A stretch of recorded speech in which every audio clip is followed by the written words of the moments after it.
Okay, absolutely a cold-blooded matchup. We got Arinna, who is a sun goddess from the Hittite culture, versus Whiro, who is a Celtic Maro deity associated with the abyss and death. Got the sun that feeds life and the abyss that devours it. Both control opposing survival forces.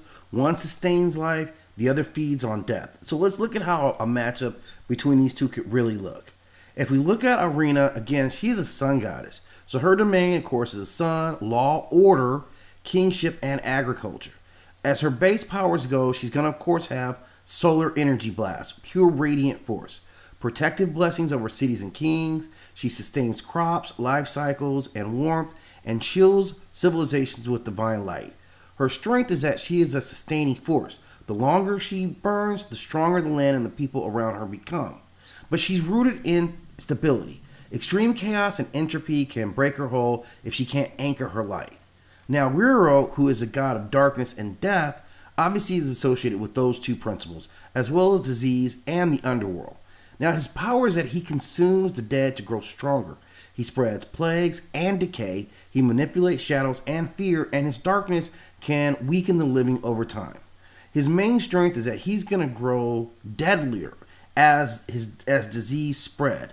In prolonged war zones, plagues, or mass death, he becomes unstoppable. His real weakness is that he is vulnerable to complete purification. So bright cleansing forces can strip away that rot and shadow. So this is what he's going to be up against. If I look at a couple of categories and I say, okay, strength, I got to give that to Whiro because darkness and decay are limitless as long as things die.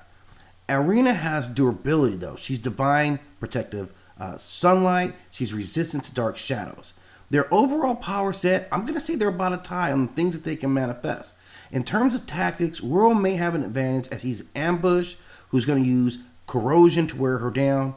And his weakness, though, is that light purification actually cancels out what rot does. Whiro loves a slow decay over time, where that blinding light could be a problem for him.